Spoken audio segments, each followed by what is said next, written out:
Hi, everybody. Marshall here. Running about 15 minutes late tonight, realistically, because I normally start these every Tuesday at 8 or 8:30 at the latest. But local Walmart's a madhouse here, with all that coronavirus thing that's going around. Made it a madhouse, man.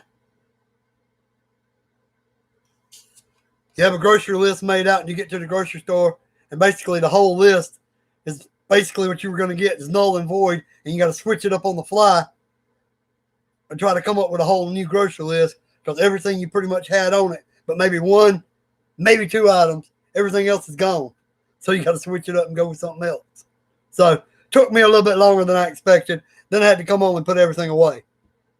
So running a few minutes late, like I said, it's right now it's about 15 till 9, so running a little bit late. I apologize, but it happens.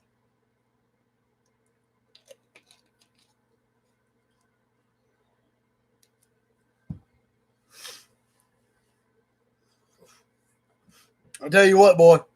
People go in there and they stock up on stuff like the power's out because they don't want to. They act like they don't want to go back to the store for a week or two. But then I see them bringing in their little 2-year-olds, 3-year-olds, 4 and 5-year-olds into this fully packed Walmart where any of those could get it easy. You'd be safer to go 2 and 3 times and pick up a few things at a time by yourself and leave your child with somebody else. But, everybody has their own way of doing things. So, me, if I knew I could get it, I would order it online and just have it delivered if I knew I could get it that way. But a lot of times you can't get stuff that you need delivered.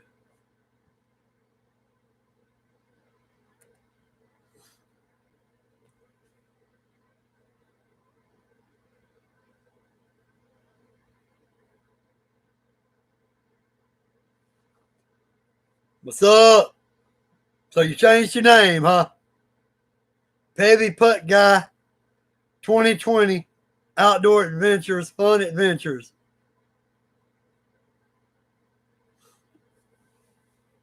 What's up, brother? Wishing I was fishing 73 in the house. That was a nice cat you accidentally caught. Nice catfish you accidentally caught. I like that top fin hook. So you were just reeling it in and basically just come over the back of that thing. It was close and you just come across the back of it and got it. Or either it went like it was going to hit it and it just come across its back and you hooked it. But yeah.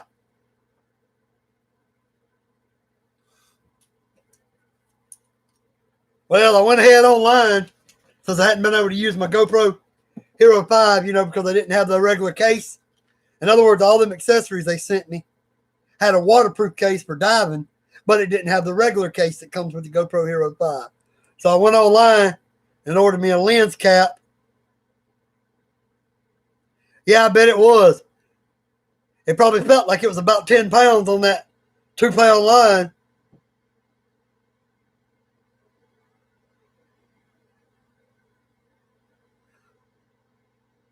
There you go. I bought me a lens cap for it. I've got a protector behind there to go on the screen. And I put me one of those plastic protectors on the back to protect back here from scratches. And then I ordered the actual regular mount. I went online and ordered this for right at $9. Got this mount here and that lens cap and those protective covers for here. I got those for like $9. So now I can either put it on the chest mount where I've got it right now, which will work real good when I'm bank fishing. But on the chest mount won't work real good when I'm kayak fishing because it points down at an angle like that. And you're just going to, if I'm sitting in the kayak, you're going to mainly see in between my legs and right there in the kayak. You might see my hand reeling on the reel, when I'm reeling in, but you're not going to see anything out in the water. So I may put this on my hat when I'm fishing from the kayak and do the chest mount when I'm fishing from the bank. I haven't decided yet. All right, Pebby, I saw where you posted. Let me see. Nice channel name you have. I like fishing on boats too. Yeah, man, that's why I changed the name. Since I do a lot more fishing videos now and a lot more kayak videos and mods and stuff like that with that, I figured I might want to change my name to reflect that I'm RC and fishing. And I didn't want to go start another channel. So I did that. I also got a new RC car that is an Adventure Force metal racer. It works well. Cool, man. I'll be on the lookout for a video of that. Yeah, I just got through doing a kayak video. I did some more mods on my kayak out back, trying to get it ready for fishing.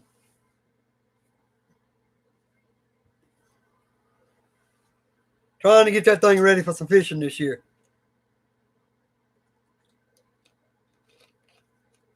I think it's supposed to pour down here all day tomorrow. Not sure about the next day. I may do an RC video, or I may just go down to the bank and check out some of them wish.com fishing lures that I got.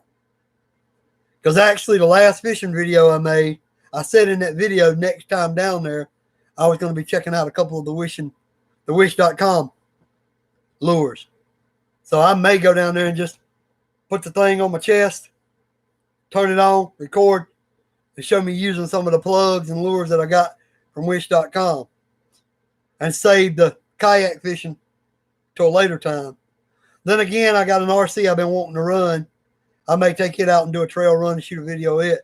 Like I said, it all depends on how the weather is here in the next couple of days. If it's just a little bit of drizzle, I'll just slap the GoPro on my chest and go stand down there at the bank and throw some lures, because, you know, it ain't going to hurt the GoPro, and it's not going to hurt, you know, a spinning reel. And it might entice the fish a little bit more. A lot of times they'll start biting a little bit more when it's like lightly raining. But I haven't decided what I'm going to do. I got a couple of RCs I've been playing around with, and I haven't decided whether I'm going to run an RC next or whether I'm going to do a fishing video. But because I had just did the kayak mod video, I was wanting to try to do an RC video first. I didn't go back and do another fishing video. You know, try to do them like that. RC, then a fishing, then RC, then a fishing. Try to spread them out. But if it's drizzly rain and everything, the camera I'm using for my RC videos, which gets me good close-ups, it ain't no kind of water resistant. And I'm not going out there chancing destroying that camera. Not for just to run an RC and do a video. And the GoPro, they don't have good zoom. Just being honest. They don't have real good zoom. It gets real grainy when they zoom in. Real grainy or pixelated. So, especially a 5. But it's good for the rain. So if it's out there drizzling rain, I feel like going fishing, I could grab a couple of the rods, walk down there and throw out some of them wish.com lures and give them a test. And that way it'd still be a video up for everybody. But if it doesn't do any raining, I may charge up an RC and head into the woods and do a little sort of a trail run. I got 2 in my mind right now that I may do next. One is this little guy. Let's see. Put the body back on him. I'm going to get a different body for this guy because I don't like the body he comes with, but, you know. This is my little HBX Devastator. Looks like a monster truck, but it's a crawler. Just the way it's set up. It has like monster tires on it. As you can see, there's steering up front, but it also has rear steer.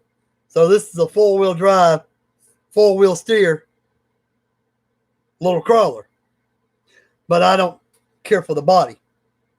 So I'm looking into a 1/25th scale model car body, and I may buy something like that and set down on top of this. That way it just gives it a better look, in my opinion. And here it is without the body.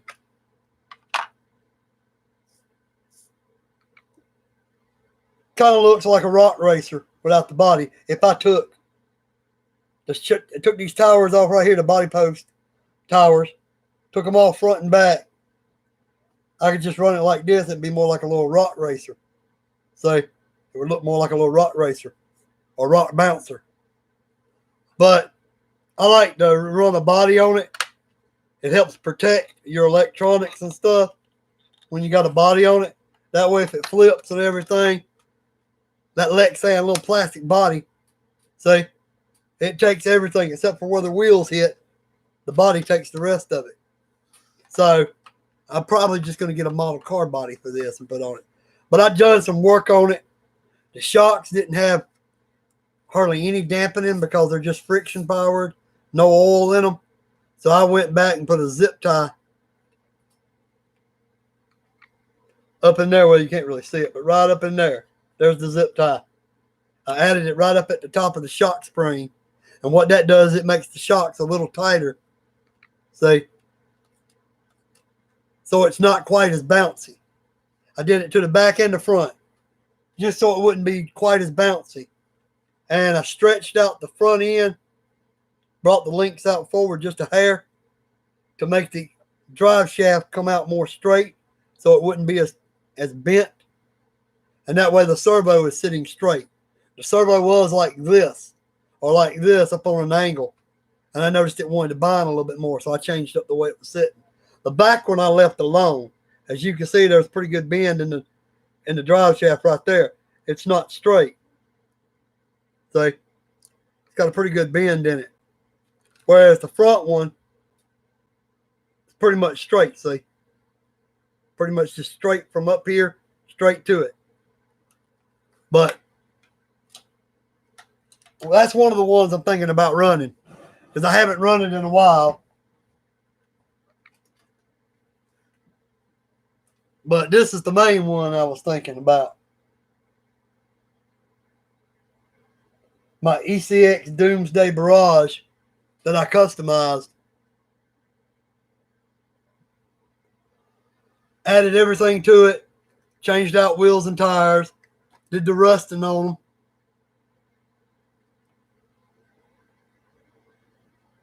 And then I put the rusting up here on the roof, and then I added NOS, put a hose, and run it to the NOS container, up to the blower. And then I added the accessories on both sides. Changed out the headlights because they were orange color. And I put white headlights at the front. Added some taillights because it didn't have any. And then as you can see, I put the bumper with the spikes. Added all that. Which is an ammo can, the gun, the water jug, gas can, a shovel on the other side over there, my shooter right there, an RPG. I added all that stuff to it. But the only thing electronically I've done is nothing other than changing the lights on it and the wheels and tires. Those are the only performance mods. And I'm going to tell you, those wheels and tires are tons better than what they had on it. They had like monster truck tires on it. It sat up on tires about like this. And it looked like a big old monster truck. You know, like an apocalyptic monster truck. Because it was called the Doomsday Barrage for a reason. And I just decided, wait a minute, it's the Doomsday Barrage. I'll just turn it into a World's End / Doomsday Barrage style thing. You know, so now it really is apocalyptic, you know. You got your soldier on the back with his weapon, and you got the armament added to it.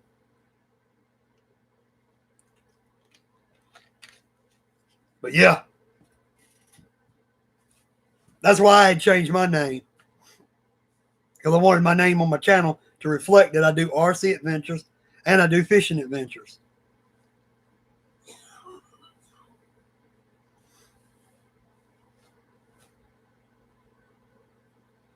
But yeah, you'll have to post up that Adventure Force Metal Racer. You have to post a video up on it, and I'll have a look at it. And wishing I was fishing 73 if you're still here. Did you ever get your little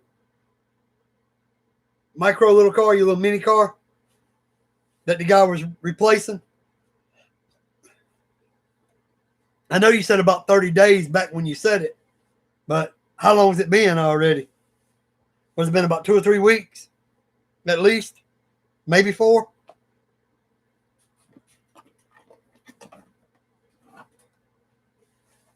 Let me grab something real quick.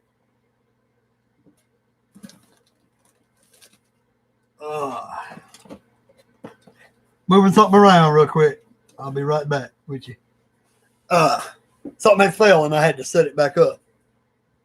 Not yet. Yeah, I went out there in plans to try to do some stuff, either to RC or to go fishing. And I realized I had fell down on some homely duties and my back porch was a mess. You can see that from my last modding video where I was doing the mods on the kayak. Right there at the kayak, there was a bunch of junk up against and stuff. Well, junk and stuff. All of it wasn't junk. Up against the back of the place. Right there. And it was just, to me, it was messy and cluttery. And I hadn't organized it since I put it there. And I just took that stadium seat and just set it up on top of the pile to add on to the rest of the stuff that was there. So I decided to get out there yesterday, get rid of all the stuff pretty much that I didn't want, and then go through and organize some of the other stuff and get it put more up against the house. And that way I'd have more room. And that way if I wanted to move the kayak closer to that stuff to give me more room on the back porch, I could. Or if I wanted to just be able to walk all the way around the kayak, that made it where I could now. Did all that, ended up sweeping the whole back porch and everything. Then went around the front and just went ahead. My front porch was probably covered in pollen about that thick already. So I went ahead and swept that off too. And after getting through doing all that work and cleaning all that, it was right at dark. So I was like, well, I ain't doing nothing today, but that stuff needed to be done first. Sometimes you got to put RC and fishing on the hold to take care of some stuff that you see really need to be done. And trust me, the back porch was a mess. Or a cluster F, as some people would say. You know, because like I said, when we moved in, it was a rush. We moved in Christmas Eve. And when I went out there and started putting that stuff on the back porch, because I knew it was stuff that was going to mainly be where it was going to be stored probably, I just tossed it up there. And they left stuff here when they moved, the other people that were here before us. So I just left it laying there, threw my stuff up there with it. And I'm like, well, I'll get back to it one day. And one day became another day and another day. Next thing you know, I'm sitting there looking at it going, really? I got to get to this stuff today. I can't deal with it anymore. I got to do some clearing out. So that's what I did yesterday. Cleared all that out. The idea yesterday was to get up and go either fish down at the lake on the bank or to go run that RC in the woods. But like I said, when I run around back, I went around there to put that strap on my kayak to see if it was going to strap down tight enough to even roll from here to the lake. I was putting that on. And as soon as I got through doing it, I'm looking how thick the pollen is on the back porch as well, even with the roof. It's sitting up like that thick on the porch. When I move it with the broom, I was like, So I just started cleaning and moving. And like I said, I was out there to almost dark. So I was like, oh, well. If it don't rain next couple of days, or if it does rain one day, and then it takes a break for a day or so, or does light drizzle, I can at least still head to the lake and do some fishing from the bank and put the GoPro Hero 5 on my chest, record a little bit of footage, check out some of them Wish.com lures, and see if they'll do anything. Because I ended up getting, what was that? I think it was 6 or 7 from Wish.com. And to be honest, I haven't fished any of them yet. So I need to at least try them out to see if they get any hits from the pier. From the bank or the pier. And then when I put my boat in the water, then I can switch back to some of them or switch off from different ones and see what might be working out there when I'm in the boat. Because I think, I get a better chance of, I just do better when I'm out in the kayak. Seems like I have more bites when I'm in the kayak because I can get to where they are. Whereas from the bank, you just got to hope they're in the area where you can put it, if you're not in a spot that it's slammed with them, And that lake down there, that spot I fish at right now from the bank, I've never even had a hit down there. So I might need to use the kayak there and go around in the cove and fish some of the plugs. But I'm getting there. I'm getting everything ready. Like I said, tomorrow I think we got like 60% chance of thunderstorms. So there may not even be no going out the house tomorrow, to be honest. I'm not going out in a thunderstorm. I'm not going that far. Like I said, I can't take. This camera can't go out in rain. That can't go out in the rain. It'll destroy it. And that's what I do most of my trail running and crawling videos with. So it can't go out in the rain. And the GoPro Hero 5, like I said, they don't zoom good compared to that. So if you put it up on a tripod, you got to get right up to it to be able to see what you're filming. Compared to that one, which got a big flip-up screen. I can flip it up and just stand there behind it and see what footage I'm catching. It's easier. So if it's pouring down rain, yeah, trail runs out. If it's drizzling rain, it's still out. So if there's no rain, I hope to do a trail run in the next couple of days. But if it's drizzling rain, then it'll probably be a fishing from the bank video. Testing out them Wish.com lures first.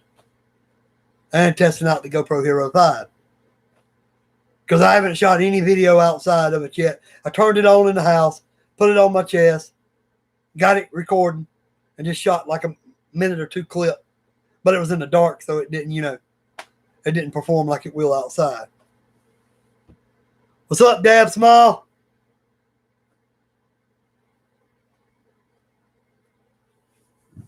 So how many weeks has it been wishing I was fishing? You said it hasn't made it there yet. What has it been, 3 weeks? Or has it been 4 already?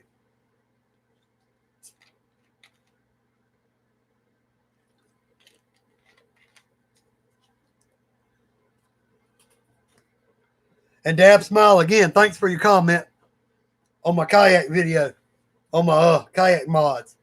I appreciate that. Yeah, I'm trying to get it ready for the season. It's been 5 weeks. Yeah, that's a little disappointing. But with the coronavirus scare, I don't know whether that's holding things up or not.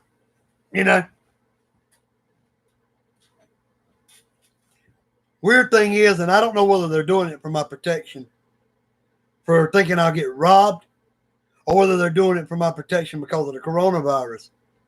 I can't order anything from China right now. I tried to order a part for one of my RCs. And then I tried to order a set of rod holders for my kayak. And it wouldn't go through. It was like my card was no good. So I kept messing with it. I called my bank and made sure the money was there. It turns out they put a block on it because it was from China. They said, for your protection, we're putting a block on any purchases from China. And I told the guy on the phone, I said, well, that's kind of stupid. He goes, why? I said, because I've been banking with y'all for a year now, and I've been ordering from China that whole year. I said, I've ordered from Wish.com like 3 times. I've ordered from Top Hatter like 3 times. And I've ordered from another Chinese-based company a couple of times. I said, and y'all didn't stop any of those. But as soon as I go through eBay and try to order from China a little $9 set of rod holders, y'all block that. Well, it's just for your protection, but you can call us when you get ready to do it and tell us to unblock it for that day. We'll unblock it for that day, and then we'll block it back. And I'm like, really? I'm like, well, you know, if you would focus that much protection as you're focusing on the China aspect, on protecting me if I overdraft by 30 cents, I said, that would be great. I said, but y'all don't care about that because y'all get that fine for me overdrafting. He couldn't say nothing anyway. He was just like, what? I'm like, all right, appreciate the info. Bye. All right, kayak video was cool mods. Yeah, man, I appreciate it. Like I said, I'm trying to get it ready. I got possibly one more set of mods I'm going to do down the road. But that crate that's on the back may come off. Because if I ever want to haul it on the back of my Outback station wagon, my Subaru, that crate's in the way. You can't really flip it over with that big old crate up there. And then if you turn it up the other way, you got the resistance against the back of the seat and that big crate when you're going down the highway. So, and you don't want to undo all the stuff I've got on that crate. You don't want to undo all the straps. Take the crate off, put it up on top of the wagon, drive down to the lake, and then put the crate back on top of it when you get it off the wagon, back and forth like that. So if I decide to haul it on my wagon, my Subaru Outback, I'm going to have to lose the crate. But I don't, right now, the only thing I'm going to be using it for, since I added the rod holders and everything to it, the only thing I'm really going to be using it for is just setting my tackle box in right now and putting 2 straps over the top of it so if the kayak flips, the tackle box doesn't go in the lake. But I can take a piece of rope, tie onto the handle of my tackle box, put a carabiner on the other end of it, and hook it, latch it on the kayak somewhere. So at least if it flips over, tackle box falls in the water, but it doesn't go away. It stays with the kayak. And maybe just do away with that crate. Plus, taking the crate off will make it easier when you strap the kayak cart to the kayak. It makes it easier and makes it fit tighter. I put it on there and having to go around that, it made it where it didn't want to latch down as tight. So I ended up having to use the strap and add 2 bungees to each end. I had to put 2 bungees back here, 2 bungees at the front. So there's 4 bungees on there for rolling it down to the lake, plus the kayak, the kayak cart strap that came with it. But I believe if I do away with the crate, that strap might do it by itself. I'm waiting to see. That box that you put your phone and wallet in, does it work? I've heard good things about them. I haven't put mine in it yet. What I'll do, I'll tell you what I can do one day. Since you know about my chat and everything, I'll take it off my boat, close it up, take it in the bathroom, run a little bit of water in the tub, and I'll just push it down underwater and hold it for like 5 minutes and see if any water gets in it. You have one? Yeah, I got the, the Ozark Trail version, so I don't know if it's any good or not. But it's supposed to be. It's got the rubber seal around it. It's supposed to be good. But I've also got one of those, like the little waterproof bags you can drop your stuff in and cinch it up. I've got one of those in that little hatch that's right up there between your legs. And on top of that little hatch lid, I've got that little container, that little tray sitting there holding stuff. So I can just pop that hatch open that bag, drop some stuff in there, cinch it up, and use that bag as well if I needed to. But I'm like you. I want to use the clear plastic container. I will go try it for you. Because if it falls into the water, as long as it holds out water for more than 5 or 10 minutes, it'll be good. All right, let me check on Pevy. He posted something. Are you ready to see my RC car video when it uploads? Yeah, I'll give it a look. It'll be later on tonight or tomorrow because I got a video game I've been posting it on all day and I ain't been on it. My video is uploading right now, so be ready when it comes. And that RC car is fast. If I don't get to it tonight, I'll give it a look tomorrow night because I got to get on my Game of Thrones. I got some collecting to do and I got to send out and do some harvesting of some farms and different things so I can build my troops up a little bit more. I'm trying to get ready to take my castle to level 25, make my castle stronger. And I got to get on there. I'm on that game every night, so Plus, I haven't ate supper yet either, so I'll be doing that later too. So I'll either get to your video later tonight before I go to bed, or I'll try to get to it tomorrow. Hey, brother, I caught a 3-pound goldfish Friday. Wow. I've caught one before. I think it was about a pound. Looked like a slab crappie. And it was gold. So I've caught one before, about a pound. It looked like one of those big old slab crappies, you know, or one of your big old brims the size of your hand. I caught one about like that before. It's about a pound, I want to say. But I've never caught a 3-pound goldfish. And down the road, I'm going to try to get back into a little bit of my catfishing. The only problem is it's going to be hard for me because I got used to catfishing in the dark. And if I'm going to videotape any of it or record the video, I've got to do it before it gets dark.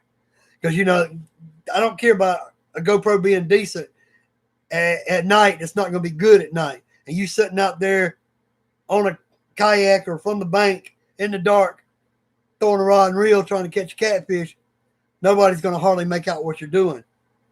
Unless you got a bright light out there with you. Like a really bright lantern or some other type. So either I got to go catfishing early in the morning right as it gets daylight, or I got to go like an hour before dark and just, you know, do like an hour and a half right as it's getting dark and then come away from it if I want to video it. Because I don't think I got any cameras that'll pick up the... Because, you know, you want to be able to show somebody the fish. If you just hold it up right here in front of you and you ain't got no lighting, I don't care what camera you're using, you're in a totally dark area where there's no street lights. Well, I tried mine in the living room with no lighting really in there, sitting in front of the computer. I could see the keyboard from the camera. You know, when I checked the footage, I could make it out, but everything was real grainy. So, unless you got some good lighting, now say if you're fishing down there at the pier or at a bank and you got a lantern set up on each side of you, and those 2 lanterns are putting up enough light to bring that GoPro's lighting up to a decent level, not great, not good, but decent, you might get some decent footage of at least you bringing the fish in, or you putting on a bait. Like say you got your GoPro right here on your chest, on your head, and you're doing your bait up. You throw out there, and then they see you doing this, bringing them in. Yeah, and then when you get it in, hold it up right along here in between those 2 lanterns. You might be good, but you got to have decent lighting. I think even for you put a GoPro in a completely dark room, you can't put my camera that I just showed earlier. That thing, even in here, if I don't set it in the right spot, it doesn't get good lighting. It looks worse than what this Logitech does that I'm using for my video here. And I mean, this camera down here has got 4K on it. It can do a 4K video, but it's not as good in low lighting as my cheaper cameras. Go figure. I got cheaper cameras. I got one in the bedroom that was probably about $50 cheaper than that one in the drawer. And it does better low light. But it doesn't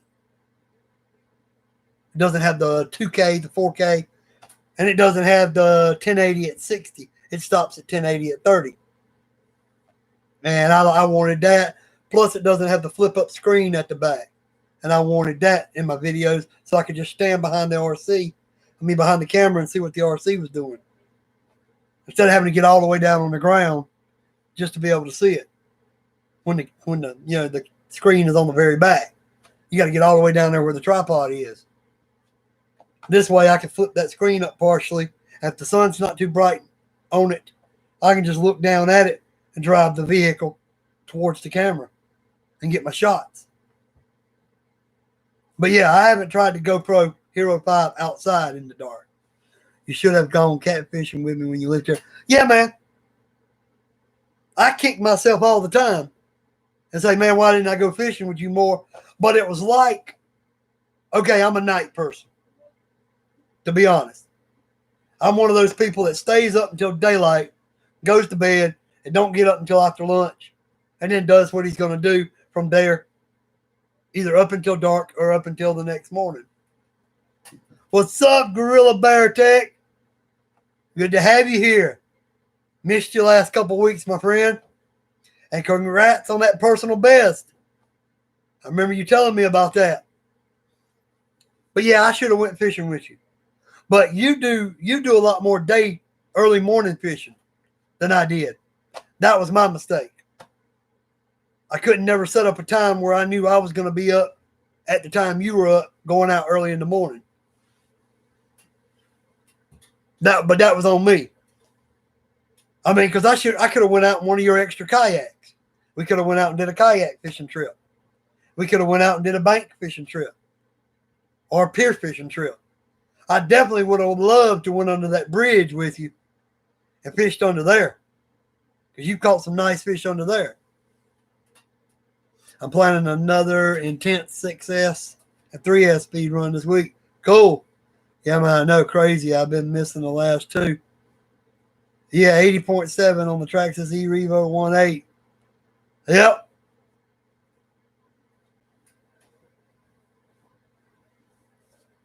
But yeah, we all get busy, whether it be with work, whether it be with home.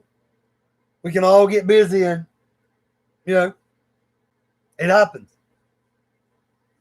SRC Road Crusher on road belted wheels. So they did the trick for you. I'm going to buy the new Castle Mamba X 8S capable for the eRevo. And on 8S, I'll get about 95, 98. Cool. Thanks, Dab Smile.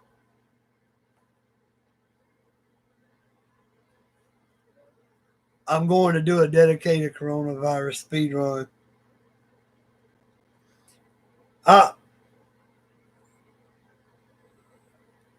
Yeah, but everybody's playing into that, man. I saw like 5 people posting videos. The virus speed run. Can we outrun it? And to tell you the truth, man, seeing that made me look elsewhere for people just doing regular speed runs. Because what's that got to do with it? If you're ordering your Castle system and you're getting it in, you go do your speed run,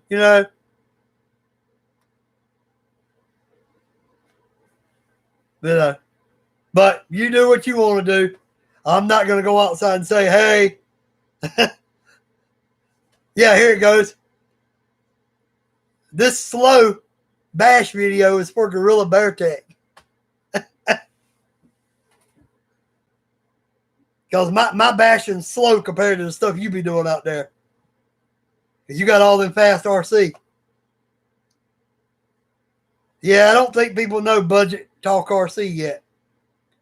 They know Budget Guy RC, and they know a Budget Guy's RC fishing, RC and fishing adventures.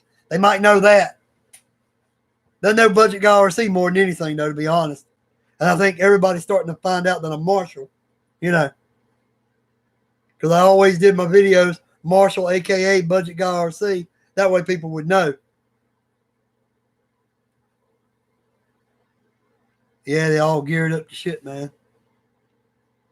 They almost geared to the gills. Yeah, man, I saw a guy, and I know he had more in his Traxxas, and I think it was a Rustler. I know he had more than I had in my car, or close to it. And I've got a Subaru Outback all-wheel drive wagon, and they ain't cheap, even used, because of what they are, and because they're all-wheel drive. And this guy had more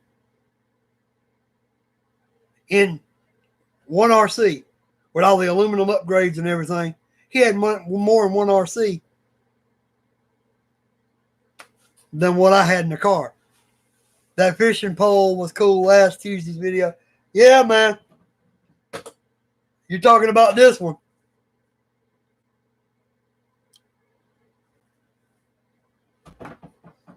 I found my real grease So I'm going to be working on it in the coming weeks. I'm going to be going ahead and sliding that cover out of the way, putting some grease in it. Then I'm going to close the cover up. I'm going to take me a little bit of WD and spray it on a rag. And then I'm going to clean the outer, try to clean it up real good on the outside. And I'm going to leave all the old line on so that way any overspray gets on the main part of the outer line up top. And then I'm going to pull off about 15, 20 yards of the very outer part, cut it loose. Then I'm going to try to tighten up the reel on the rod and see if I can do it. And then I'm going to add some a weight to it or a lure to it, some kind of something that I can throw, and I'm going to try to give it a try outside. But that's, coming. Because I do want to clean it up before I try it. I'm not going to try it like it sits. I want to clean it up, oil it up, take about 15, 20 yards off of it. Because I know that line at the very top is what the weather hit the most.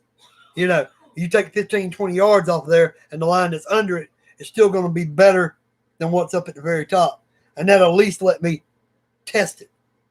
I'm not putting brand new line on it, wasting $5, $10, $15 on a spool full of line just to backyard test it.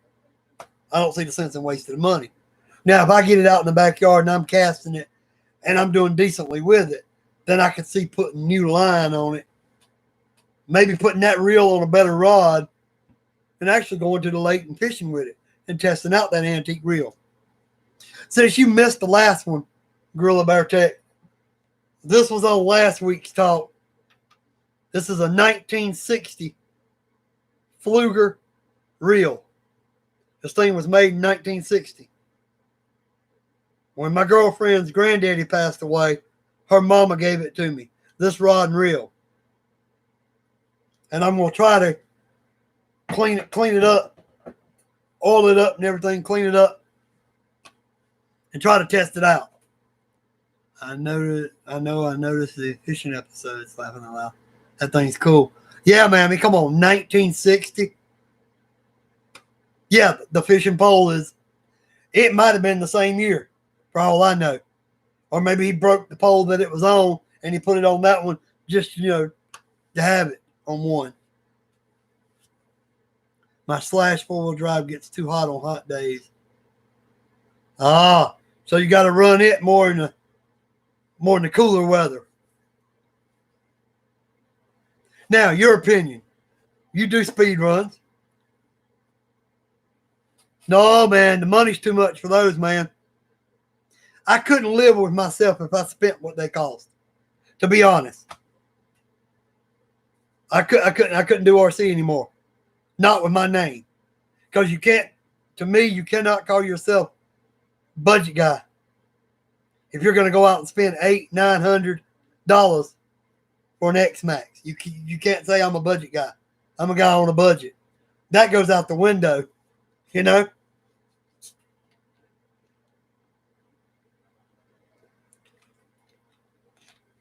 Now, I got a question for you, Gorilla Bear Tech.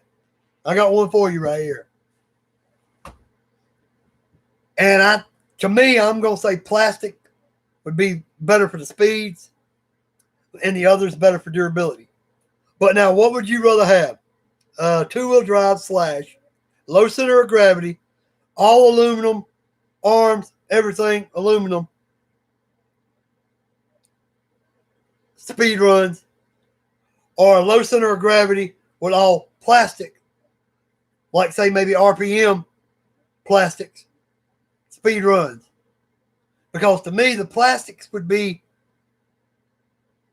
lighter and for faster speeds, but your aluminum is durable. So if you hit a car or hit a curb, your aluminum's got a better chance of handling that, But I think you stay plastic and you just try to upgrade the name brand. I mean, I don't know. I've never done a speed run, so I'm asking you. Would you stay plastics and maybe upgrade from the Traxxas stuff when it breaks to maybe RPM parts? Or would you go, aluminum and try to have stronger parts. But wouldn't the aluminum be a little bit heavier than the plastic ones? I'm just asking your opinion, because I don't know anything about speed running except for what I've watched, that they got some fast ones out there. Aluminum is durable as shit. I'd rather have RPM plastic for the most part. In my opinion, it would want to do, I would do half and half like most people, or just keep them stock. Yeah. To me, you upgrade the stuff you've got to upgrade to get your speed. And then if you see a lot of breakages in your arms, in drive shafts and other things like that, then you jump up to at least RPM parts. But if you're getting out there and you're running a Traxxas Slash two-wheel drive low center of gravity or four-wheel drive Slash low center of gravity chassis, and you're getting good speeds out of it, stay with the plastics until they give you trouble. What's up, Bull Gear RC videos? You doing all right? Their stock bodies are still rocking on them. Stock Lexan shells, stock Traxxas arms on all mine, stock rear wings. Yeah, man, I've seen people go out with a Traxxas Rustler in Brooklyn right now. Cool. I've seen people go out with a Traxxas Rustler, and they upgrade the tires and wheels. They might upgrade to RPM parts, but the main thing they worry about is the motor, the ESC, and the battery. A lot of them don't even do the servos because you're not doing a whole lot of, if you got it tracking straight, you're not doing a whole lot of steering when you're drag racing or doing a speed run. My wheelie bars are all Traxxas too. The only RPM parts I have are front RPM bumpers for my Bandit. Yeah. Now for a Bandit, I can understand maybe beefing up the front end a little more, because you hit anything with a Bandit, it's got the least protection up there. Yeah, stock Traxxas steering servos. How much steering do you need when you're doing a speed run straight?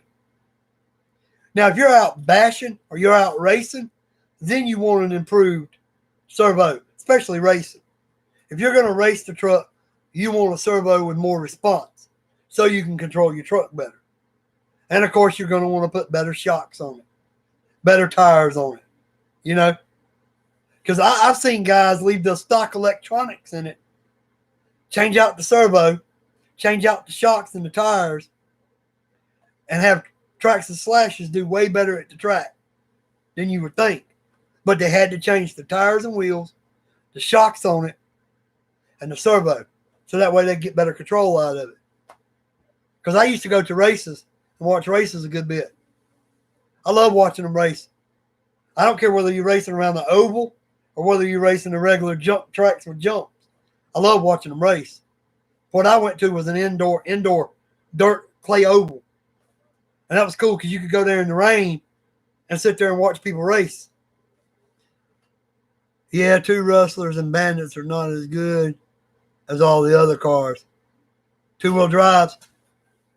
To me, your four-wheel drive Traxxas Slash with a low center of gravity would be a good speed run car, especially once you do some upgrades to it, you know, like motors and stuff, because you got better control with a four-wheel drive, you know, than you do a two-wheel drive generally. Two-wheel drive wants to do this when you take off.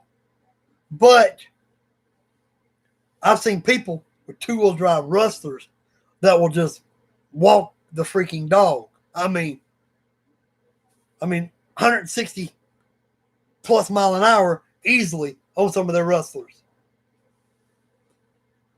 Well, I'm thinking of doing a low center of gravity conversion on my current high center of gravity Slash two-wheel drive, making it to a street eliminator with Hoosier fronts and rear drags. Yeah.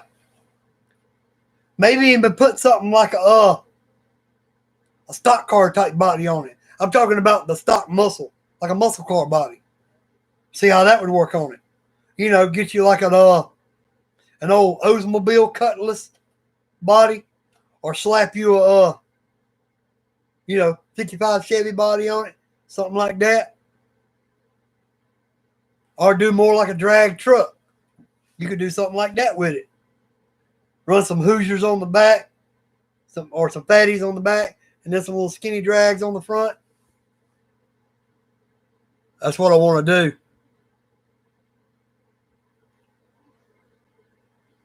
Maybe an upgraded steering servo like a Protec. Steel gears in the servo, of course. Yeah. Right, like a classic Mopar. Yeah, I mean, but if you can't find a Mopar at the time, maybe go with like the Oldsmobile Cutlass. I love the look of that body. You get an Oldsmobile Cutlass body on there. Or try to hunt down like a Chevy Chevelle body. Oh, Chevy Chevelle body. Souped up as and doing as a speed run would look pretty cool. I'm not saying it would be as fast as the, more like a, Le Mans style body. Some of those are what people run. Yeah, Nova. I seen a 70 Nova done up the other day. I think it was in maroon and black. And that thing had racing slicks on the back, jacked up a little bit. Had a wheelie bar on the back. Yeah, get you an old truck body, like an older truck body, and have it something classic, like a 53 Ford, a 65 Chevy truck, something, in those eras. Because it's easier, to be honest. I love some Dodge as well, especially the old stuff, but it's easier to find the Chevy and the Ford, older stuff.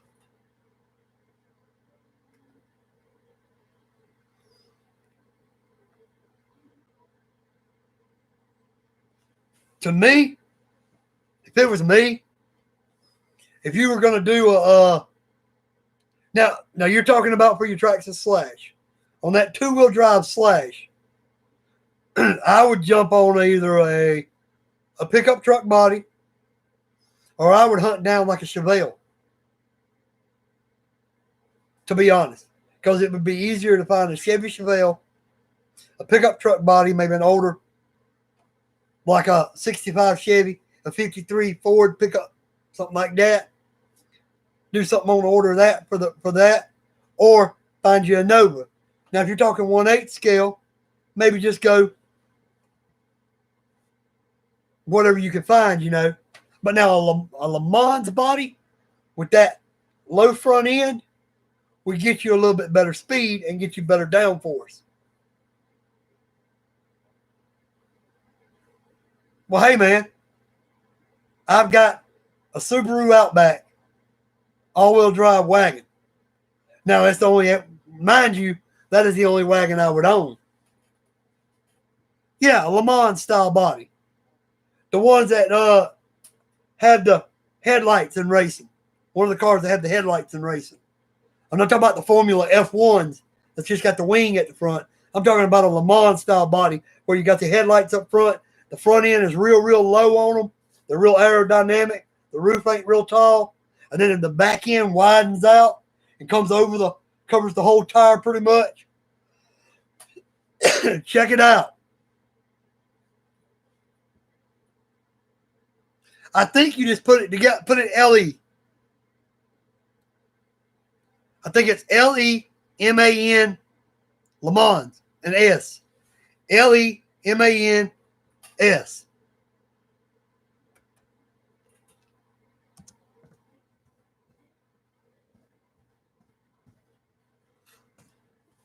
It may be that. Of course, I could be wrong. It could be something like that. But just type it in, Le Mans body, and see what you see. Because I'm going to tell you, it's going to give you, all like lemons. Hey, we don't want none of that out there trying to do a speed run. We don't want a lemon out there. That would be something I would be running out there.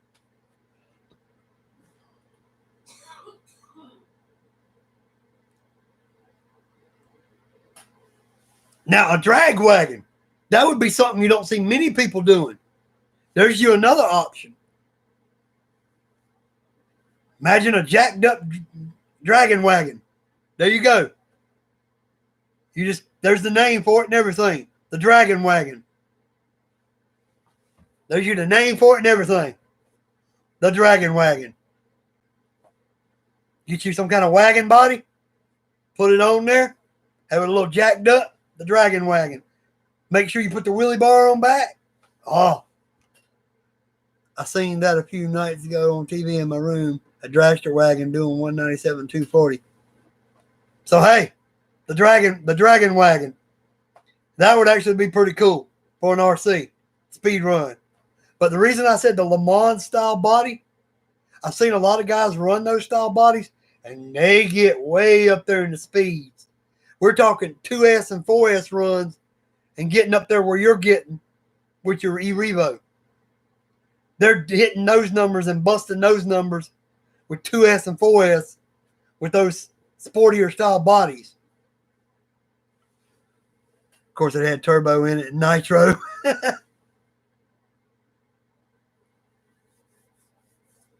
Let me put up another page for a second. I'll go where you can't see me, where I can't see what y'all saying for just 1 second. They would easily hit those numbers better than my E-Revo. Yeah, man, a lot depends on that body. Like you said, you run a Traxxas Slash with the short course body and it balloons. Why do you think people drill holes in them when they do jumps? That way it cuts down on what they call the parachute. Because you take a Slash and you do a jump, and that thing just hangs in the air. And it ends up overshooting the track because it's got that big old body. But people drill a bunch of holes in it, about 8 or 10 holes in it, to make it when it goes up there and the air flows through it, it comes back down and hits the track quicker. And that way it's not going off the track as much when they do jumps. Because you take a Traxxas Slash with the regular body on it, you hit 2 jumps and come off of them like a double jump. You might sail all the way off the curve. You might not even land. But if you do a couple holes in the body, like in the front windshield and the rear windshield, it keeps the parachute effect down some. But no, if I was doing a speed run in the Slash, I might do a testing. But once it started flipping over and flipping backwards, then I would either be going low center of gravity or I would be going a different body, one or the other. But the good thing about the Slash body is it protects everything that sticks out because that body covers pretty much out to the edge of the tires. Give me just a second. I'm going to still talk to you, but I'm going to check something.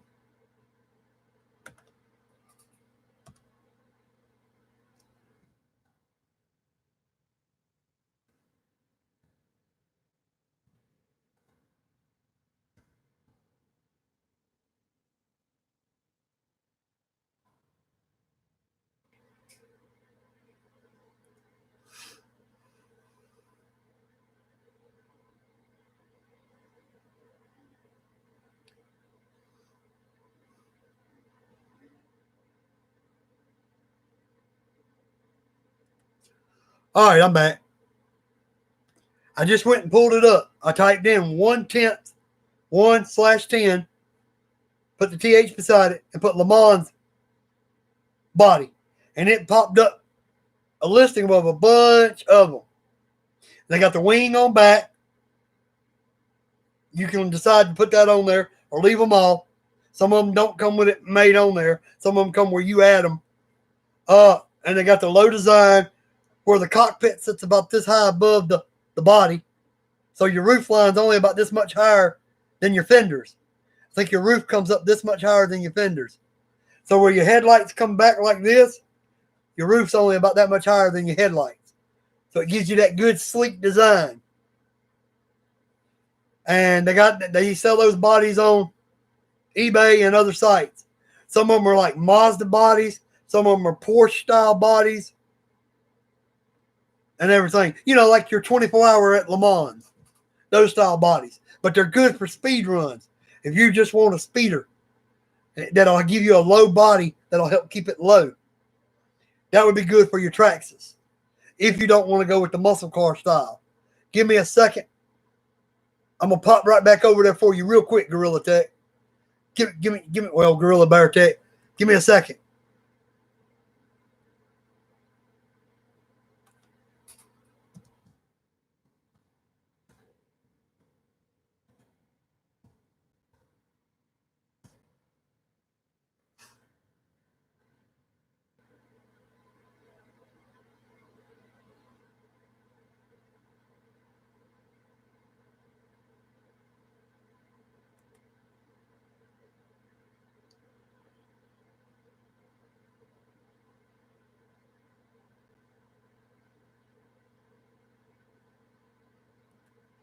All right. I just went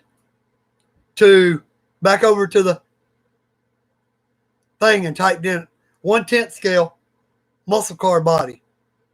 And you can get an RJ Speed clear body 68 Super Sport. So to me, it's kind of a Camaro-esque. Looks kind of like a 68 Super Sport Camaro. You can get a 68 SS style muscle car body from RC Planet.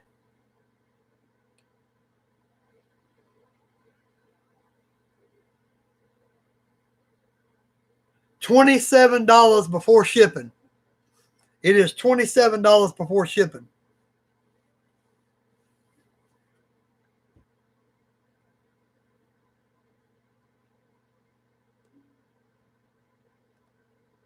Oh.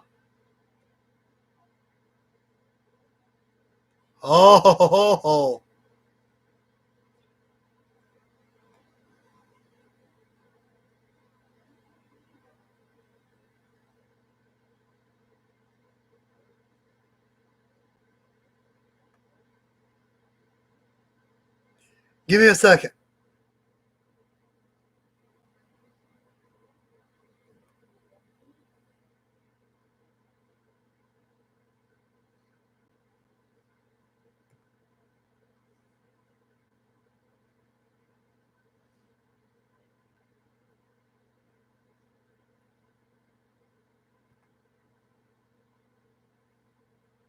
Give me just a second.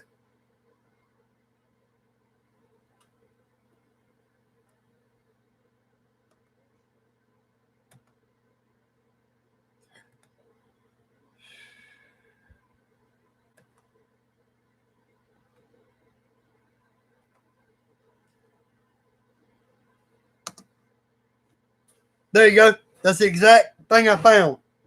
Now, the only thing about that one, like I said, it's not the exact copy of a Super Sport 68 Camaro, but it's close enough that you could say it is.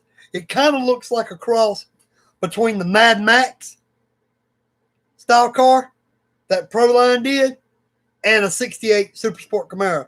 It's got the Hideaway headlight style grille like some of the Super Sport Camaros had and everything. Like I said, it's around $29 before shipping. I don't know what it is with shipping, but that's that one. RJ Speed, clear body, 68 Super Sport style muscle car, 1/10 scale, 200 millimeter, and there's the number to it. That is over on RC Planet.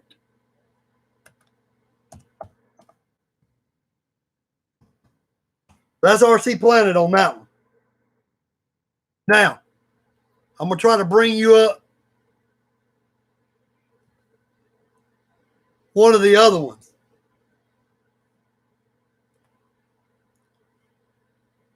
Because I found a couple more you might be interested in.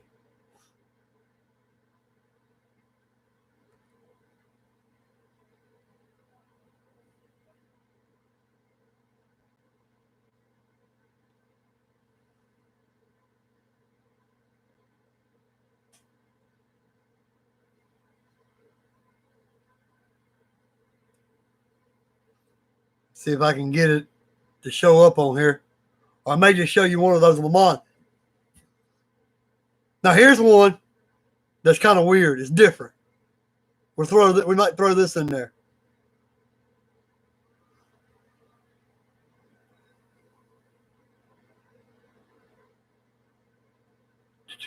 I'm trying to see the size.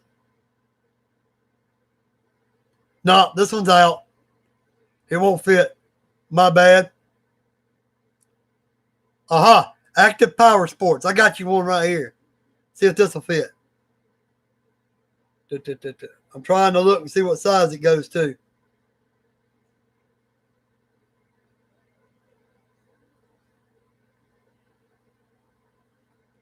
I'm going to check on the Le Mans real quick, just so you'll have one to go by. And then I'll be right back.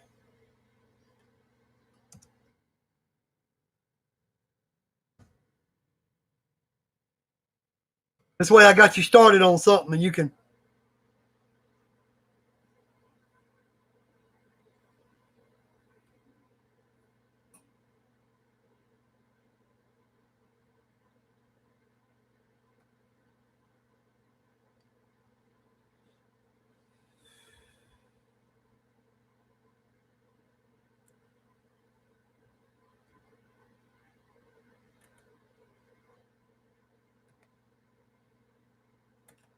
All right, here we go. Hold on a second. I'm getting it now.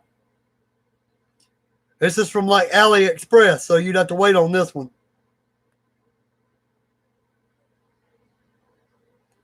But this may fit.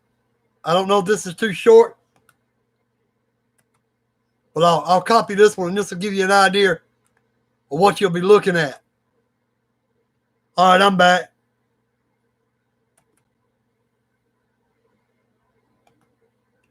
Here you go. Here's you another one. Now, this is only 190 millimeter, so this might not fit your slash, but it gives you an idea of what I was talking about.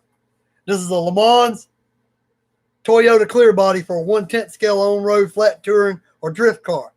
I just wanted to get you something to look at. This way you can go look. Like I said, this is a Le Mans style car. You can go look at this one, but then you would have to find one that's the size to fit your slash.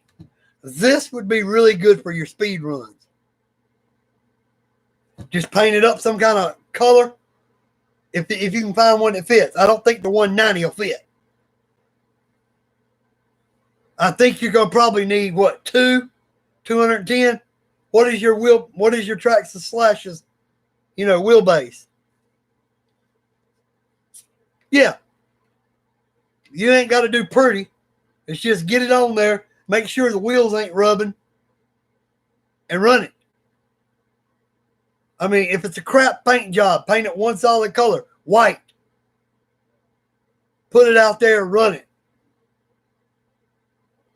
I don't know the exact, but it's saying 190 millimeter on that one.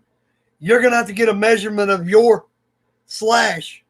I don't know whether that's 190 millimeter wheelbase or if that's the whole body. That's something you'll have to do some research on. And I don't know the exact wideness. That's probably meant to fit on like an HPI Sprint or one of your Tamiya like touring cars. That's probably going to be too short and a little too narrow for a slash. Now, some of those muscle cars, that muscle car I showed you should probably be something about what your slash would need. But if you want the better speeds, your Le Mans is what you need to look into. Because that's what I see most of your speed run guys running. They run what they call, I'll type it in too.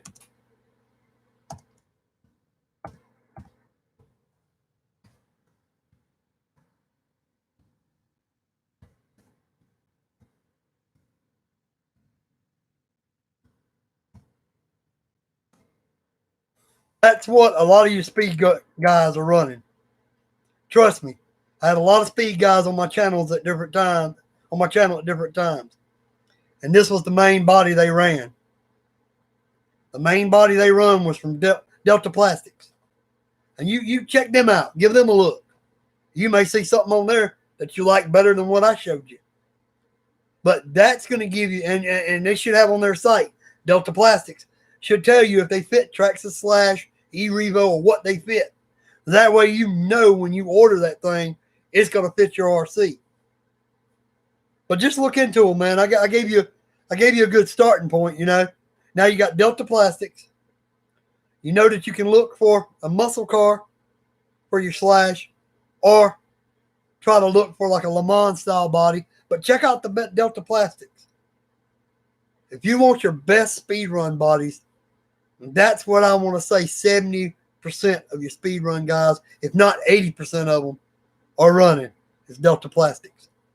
You have a few that are running pro lines, like the dragster style bodies or your muscle car style bodies, but the majority are Delta Plastics. So give it a look, see what you find. But get back with me on where you're at, what you're looking, what you found. Like if it's only Delta Plastics that you could find that told you, hey, this will fit your slash, 2-wheel drive or 4-wheel drive, and your so-and-so, Hey, man, it's cool. If you own your phone, I understand that totally, and I understand if you're in the room with your family.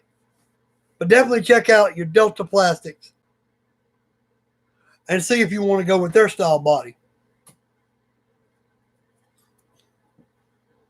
Now, I saw on one of the sites, it might have been Proline, they had a dragster style funny car that was a Camaro or a Mustang base, and it had the high wings on each side back here coming up off the back of it, kind of like more of like a funny car style, not the drag where all you got is the motor here and the part the driver sits in, but a funny car style. Yeah, somewhere between 40 and 50 and 60 bucks. And then you just throw some kind of paint job on it. Just wash the body, on the inside real good. Mask off what you don't want painted or paint the whole thing. I mean, if you just want to do it cheaply the first time and just spray the whole inside of the whole car black and just bring it out there and run it. But I would go with a lighter color if you're going to be out there during the summer. Because think about it, you put it black and that car is just going to attract the heat like a magnet. It's already going to get hot because you're speed running. To me, the first body, I would go with a lighter style color, like a medium to a lighter blue, the lighter red, a white. Excuse me, had to cough. But I would go with the lighter colors.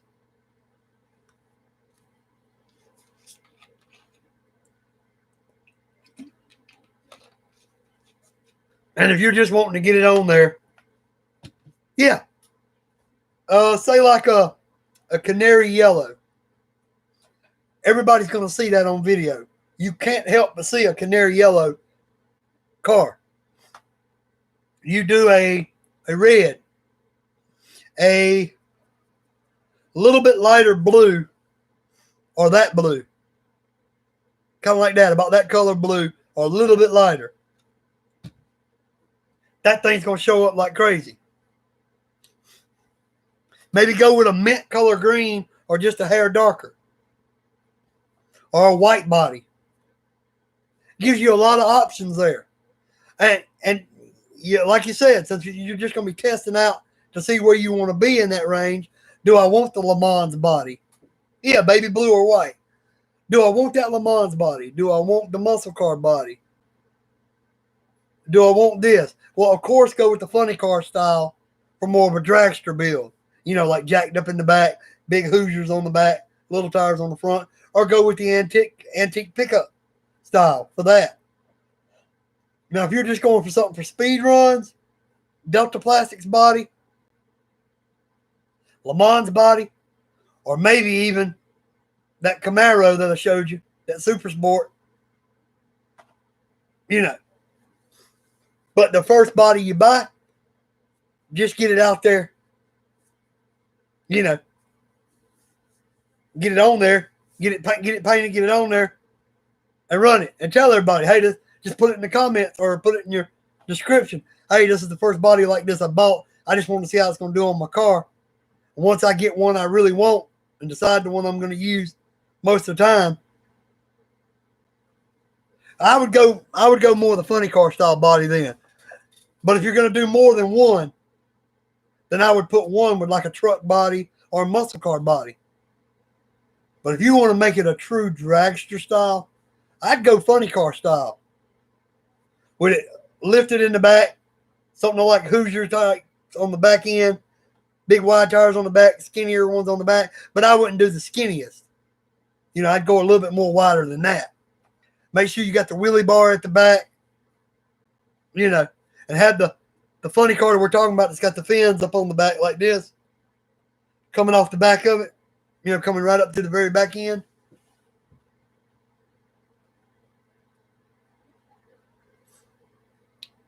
Uh, 3 or 4S. Find something that can handle up to 4S. I don't know about the Traxxas, the funny car. Let me make sure I'm thinking about the same one you are. Give me a second.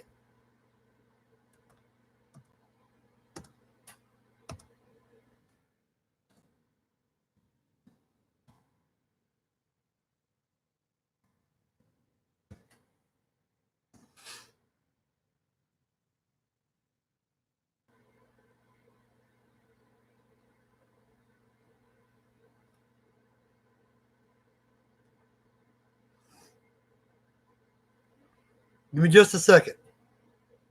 I'll be right back with you.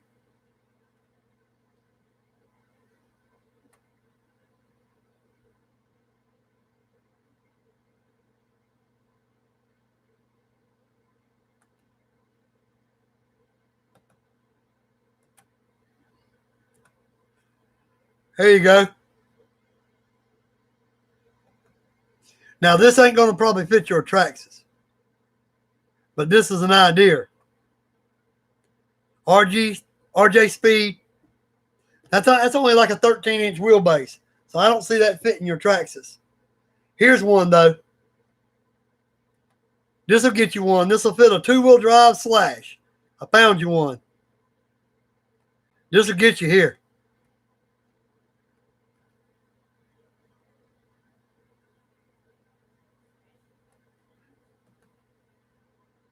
I got you a good one here. This is a 2-wheel drive Chevy Corvette C7 Pro Mod clear body for the Slash 2-wheel drive. So we know for a fact it'll fit. This will fit you here. Give me a second. This next one will fit you. Here you go. That one will fit your 2-wheel drive Slash. And it looks mean. That will fit a 2-wheel drive Slash, and it's Pro Line. And there you go. You ain't even got to go, but will it fit? You know for a fact this will fit you. If you're going to do a 2-wheel drive Slash, this will fit you. And this one is $44. Basically, it's $43.96. The last one I showed you runs $43.96 from Proline with free shipping on Amazon. That last one I showed you. So that might be your best bet to do a funny car dragster. It takes all the headache out of it. You can do a funny car dragster. I just want something that requires minimum to no modding in regards to trimming the body, etc. Well, it looks pretty straightforward, where the main thing you got to trim out is for the wheels. And it comes, the way it's showing it on their site, the wheel wells come down over the wheels and cover part of that. So all you got to cut out is a little bit, just enough to give the wheels enough room to turn. But you ain't got to cut out a whole lot. You definitely need to look at the one on Amazon. Type in that information. You got the number and everything on there. And go look at the one on Amazon. You should be set. Your first one, like I said, I just painted a basic color. Whether you even put the decals on it or not, that's up to you.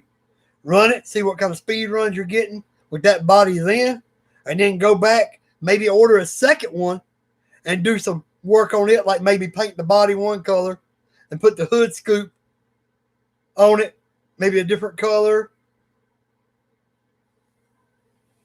Okay, cool. I can take it to the local hobby shop and have them trim it for me. Yeah, have them trim it out. Tell them you're going to have like slicks on the back. Tell them what you're planning on running on back and front. That way they know kind of what to trim it. And yeah, the scoop, if you got the car, say like you're running a blue car, maybe have a red hood scoop or a gold hood scoop, something like that. Yeah, it's got like, yeah, the hood scoop up on it where the blower and all sticks up through. It's got a scoop up there on top of there, a hood scoop. What you could do is like if it comes with, I don't know, let's see. Say it comes with yellow, blue, red decals or something. Maybe do a scoop one of those colors. You know? Like say if you painted the car red and it had yellow, red, and blue decals on the first one, well then you wouldn't really use the decals if you painted it red. But if you painted it like, say, white, you could put the yellow, red, and blue decals on it if it came with yellow, red, and blue decals, and then put a hood scoop on it, one of those colors. Or tell them just to paint the hood scoop that color. Then you'd have a decked out looking dragster. You know, it all depends on whether you want to go all out on that first dragster body and have them painted up nice and put the decals on it for you, or just have them paint it one solid color and put the decals on it. You could do a silver. You could do a silver body color, like a regular silver. Not a charcoal gray, not a gunmetal gray, but a silver. That way you got a shiny looking silver car, and then have them put the decals on it. And then maybe have them do the hood scoop in the color of the decals.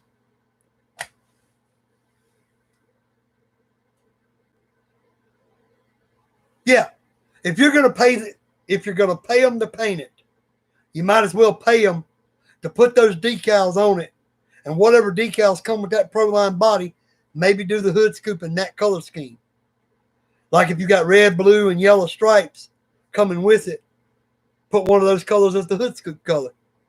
But a silver would be a pretty color, because your red would go with silver, your blue goes with silver, yellow goes with good with silver. You know, silver body, if it's got those color stripes, those color decals with it. So there you go. Hey, we at least got you some ideas, you know? Like I said, this channel ain't just about what I'm on here to talk about. I don't mind helping somebody out trying to see what we can find for them. Now we got you some ideas to go run with. And trust me, you do the dragster body on that Slash, or you go with an old muscle car body. Whichever way you go with, or a Le Mans body, I believe you'll get better numbers than you will with the Slash body. With doing less of a, you know, you want to go with 6S, all the way up to 6S just to get some numbers. You should be able to get on a 2S, 3S, and 4S, you should be able to get some pretty freaking good numbers. I'm talking 80, 90, maybe even higher, especially with a dragster body. If you can't get it with that dragster body, then I would change wheels and tires, get me one of the more Le Mans style bodies, and go there.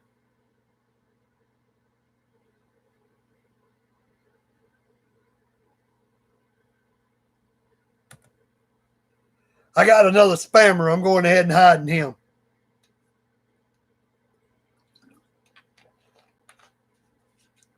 We're going to go ahead and get rid of him right off the bat and report him.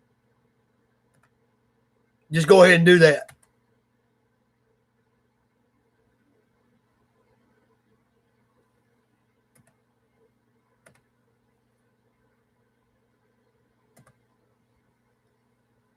There we go.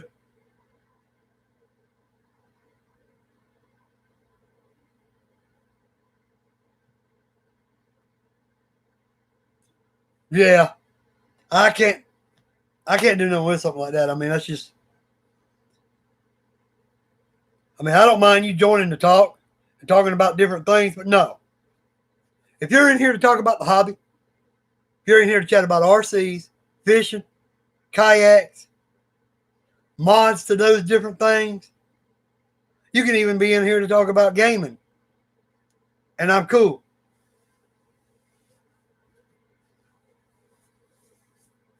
Yeah.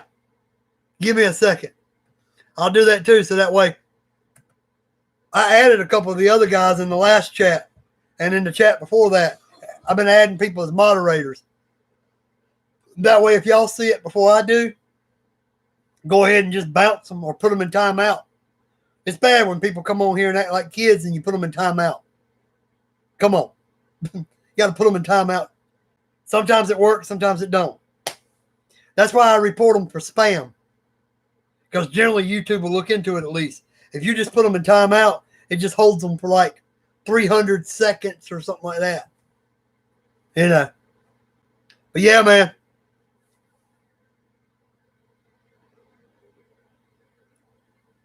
Yeah. When do you do your live streams? I've never seen one pop up. And are they on YouTube or are they on another type site? I've never seen one of your live streams pop up. I'll have to check into that. To be honest, my friend, I did not even know you did live streams until you just now said it. I'll have to look into that.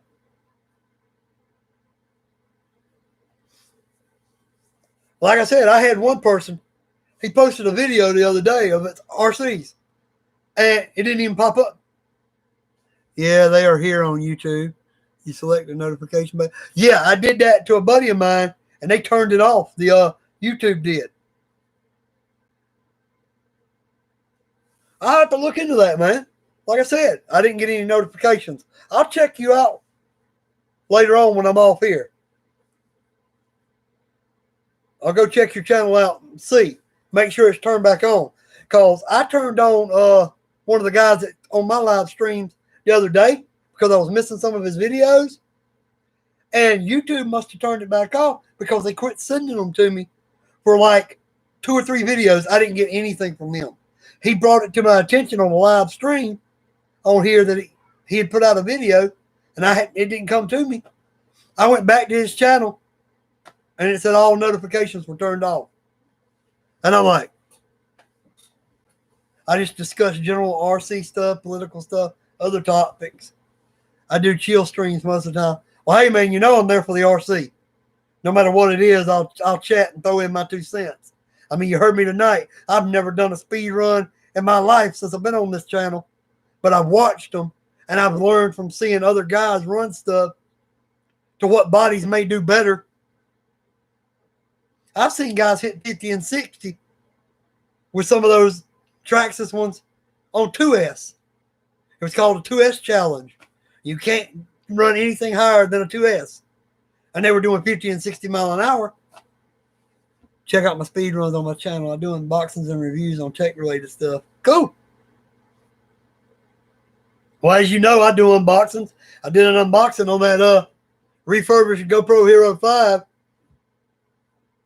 The one I bought. I did an unboxing on that about a week ago. I bought a refurbished one because it was cheaper. Keeping with the budget guy thing and everything. But no, now that I know you definitely got something out there, I'll go over to YouTube, make sure everything's. A couple of years ago, I had people I was sub to, and because they wasn't active on my page, YouTube just removed them. Yeah, I lost a bunch of subscribers from that. And people will go, man, did you go off YouTube? And I'm like, no. They go, well, I don't get any notifications from you.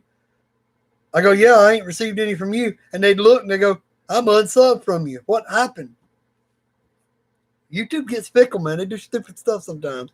I need to get me one of those and strap them to my RC cars, laughing out loud. Maybe use it as a helmet cam. Yeah, if you're doing a bash video, I don't necessarily would strap an RC, a GoPro on top of a basher. And if you're doing a speed run, I don't think I would strap one on there because you might lose your camera, and that's a good bit of money. Now, helmet cam or chest cam. A chest cam might be good if you're bashing it near you. I think helmet cam would be better if you're just out general bashing. Helmet cam would look good for a speed run because whatever you're seeing, the camera's seeing. If you got it pointed like straight ahead or just down a hair towards your eyes or towards the road. So helmet cam would be real good for speed runs or bashing. Or putting it on a tripod at a distance would be pretty good for bashing. And because some GoPros are tough, you still ain't got to worry about it getting broke as easy if you run into the tripod. But for actually mounting it to a car, for bashing or speed runs, I don't necessarily think I would do that. Now, you can mount it to one if you're crawling or doing trail runs because they're going slow. And all the car's going to do is roll over a little bit. And if you got it in a protective case, you're generally okay. I need to get me one of those and strap it on it. But, yeah, a helmet. I've got, like I showed earlier, here's my chest mount. And when it's on me, as you can see, that's the angle it points down at. And so it's going to point down at an angle like that from my chest. So you're going to see in front of me if I'm bashing. Now, if I was doing a speed run, you're only going to see it when it takes off and goes out like 50 yards, and you know you're going further than, to do a speed run. You'd want to have it up on your head. That way it's sitting kind of like this. And it's pointing straight forward or just down barely at an angle. And you can see way out further. Yeah, I got that protective case. And it came up with the screen. It came with the screen protector, this case, and I got the little protector you put over this, and all that was for under $9. But yeah, it is what it is. What's up, Massive Clouds? Good to see you, my friend.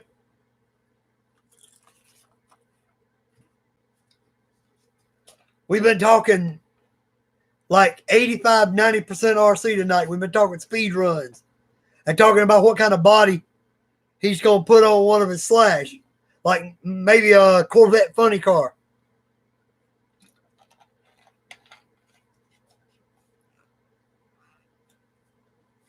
Yeah, those are real good, man. I've had a bunch of speed run guys say those are really good.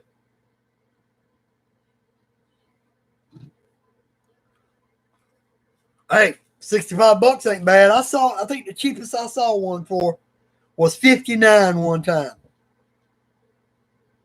It was $59 was the cheapest I saw one.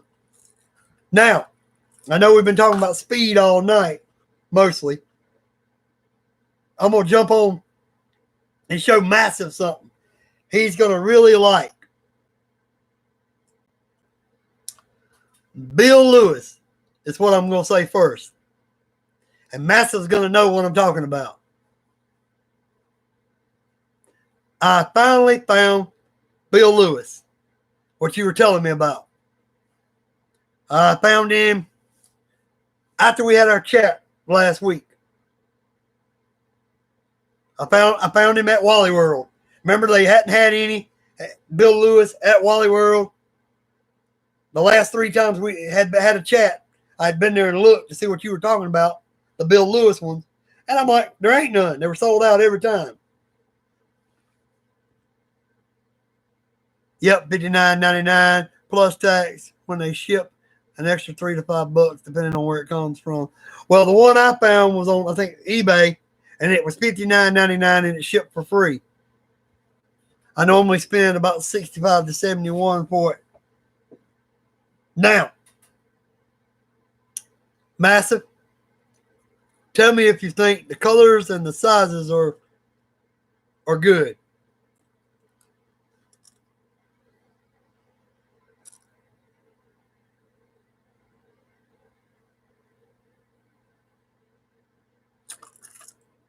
That is the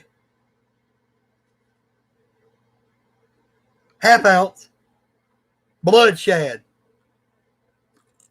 or bloodline shad. Half-ounce bloodline shad.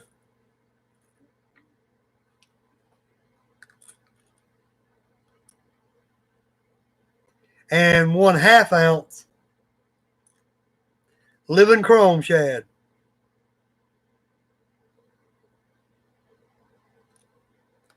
The living chrome shad with a black back. The living chrome is a 1/2 ounce. No, my bad. 1/4 ounce. The living chrome was a 1/4 ounce. Like I said, this one, the bloodline one, is actually the 1/2 ounce. So there's a 1/2 ounce and a 1/4 ounce. So you ain't tried it. Have you tried either one of them or not? Just not the blood one? You say you haven't tried the blood one. What about the living chrome?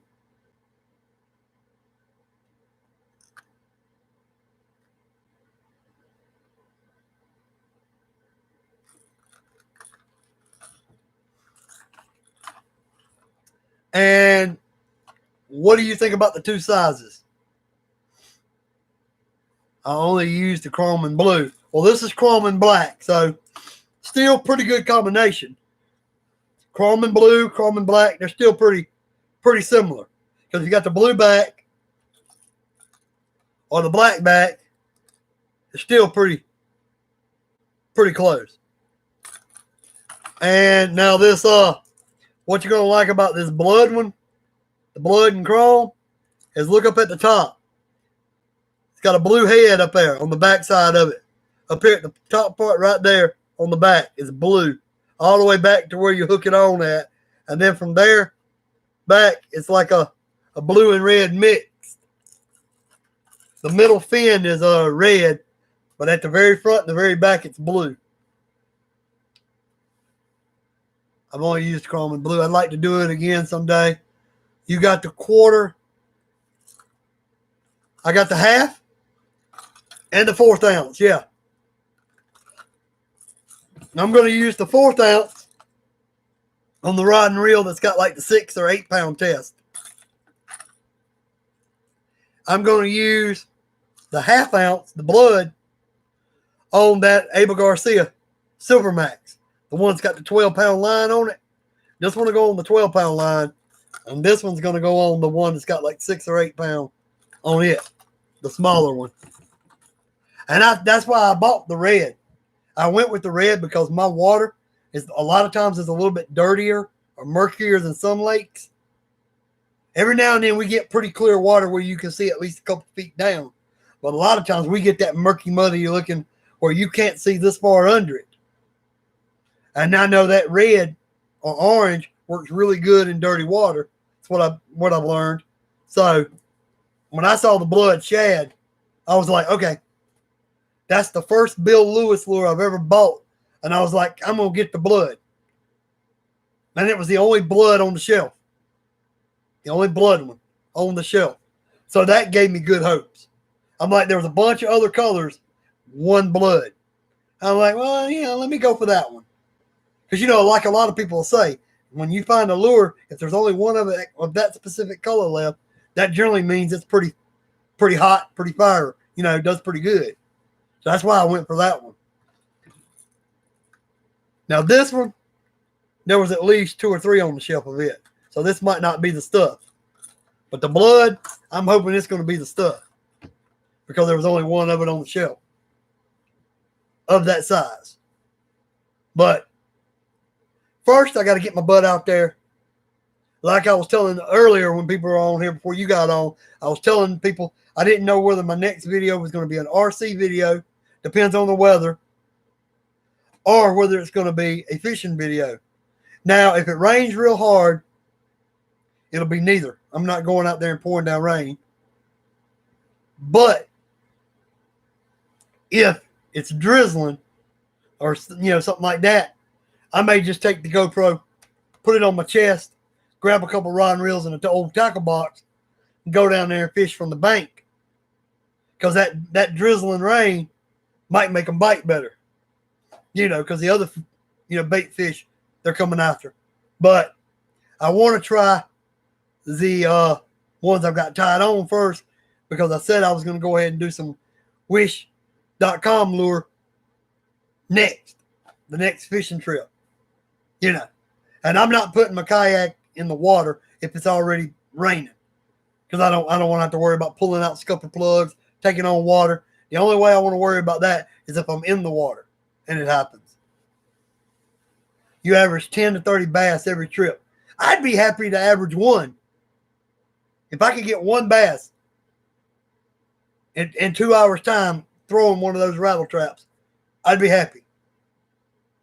If I could get a couple hits on those rattle traps the first time using them, I'd be like, all right, at least they're getting hits, or get one and have them spit it back at me. At least I can say, okay, these are productive. I know what I'm going to be fishing with more often, But I do want to try the wish lures and get them out of the way. Yeah, I know. Sometimes you throw it out there and you want to just, kind of reel it back at a normal speed. Other times you want to throw it out there, kind of pop, jerk it a little bit, and then reel a couple times in. And other times you do a slow reel if you got a good bottom. But you got to watch it down there where I'm at because you get a lot of that algae and gunk if you let it get too low to the bottom. And you end up getting that thing hung up, and then you lose a lure your second time throwing it out, and you go through lures left and right. Make sure to burn it the first 5 feet to get them to key in on it. In other words, toss it out there, and once it hits, you click the bell back, hit it about 3 or 4 times, 5 times like that. As soon as you start reeling it like that and get it about 4 or 5 burns on it, then slow to retrieve down. Maybe pause for a second, hit it a couple more times, pause for a second, and see how that works.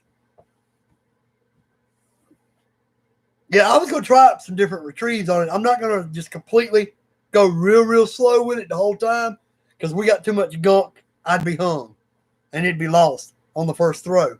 I figure burn it a few rails, slow it down for a minute, hit it like 2 or 3 times, stop for a second, let it drop down a little bit more, and then go.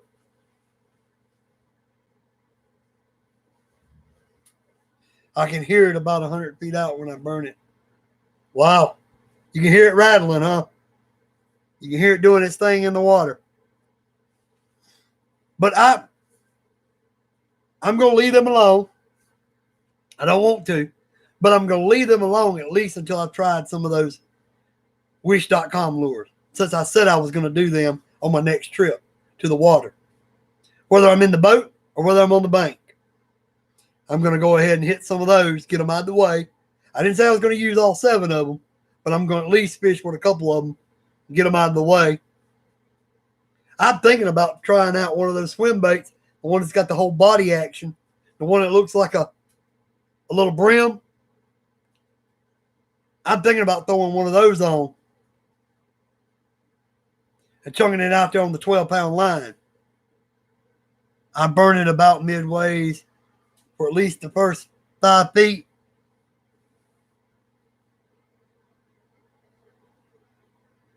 Savage 3D bluegill. Remember, I've got the cheap version of what's supposed to look kind of like a bluegill, but not the right colors. I've got the Wish version, remember? And I've got something that looks like a baby bass about this long. So I do want to try those. But look, my friend, I'm glad you was able to pop on. I'm going to get ready to pop off here because I had to go to the grocery store. I had to do the Walmart thing, which wasn't fun. Ended up running late. Didn't get to start the video until like 8:45 after I got through at Walmart because they were like, it was like scavenging. It was like apocalypse in there. I mean, you walk down the toilet paper towel aisle, nothing on the paper towel aisle. You know, the only thing I could find in toilet paper and paper towel aisle was tissues. Nobody grabbed Kleenex. There was like 12 boxes of Kleenex on there, and everything else was gone. Well, that'll be the next. Once I do the Wish.com, at least 2 or 3 of those and check them out, the next video I do, I'm going to test them rattle traps. But I'm going to get ready and get off here, my friend. It pleases me so much that you were able to pop on here because I was wanting to show you those. That's what, you were the main person I wanted to see these.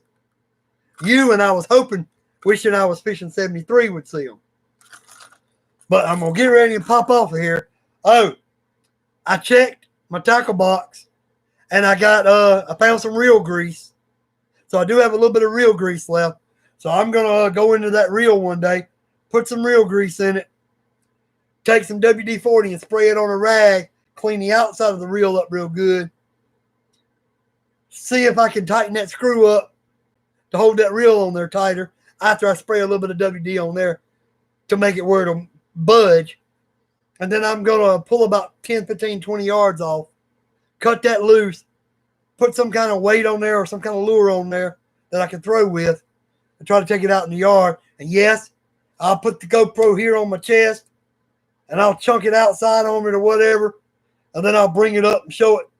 If you don't see it when I throw it, I'll bring it up towards the camera and let people see that. Yeah, I'm going to film me using it out there in the backyard, testing it, Now, I may not film me cleaning it, you know, because it's basically going to be a basic clean. It's going to be open that little slot, put some grease in there to make sure it's got grease in it. It's going to be spray WD-40 on a rag and wipe the whole thing down. Handle, sides, everything down. And the overspray, any overspray that might get on the line, I'm going to pull off like the first 15, 20 yards. And then I'm going to take the old line that's left on there and hook something to it and try to cast it. And then if it casts in the backyard and it doesn't just drive me nuts completely the whole time, I'll look into getting some brand new line for it. Spool it up with some brand new line. Wait until you're filming to test it. Yeah, that's what I'm going to do. Once I get it clean and get the thing ready to throw out, I'll take the camera out there with me and say, hey, this is Marshall here. We're going to do a test of this 1960 Pfluger.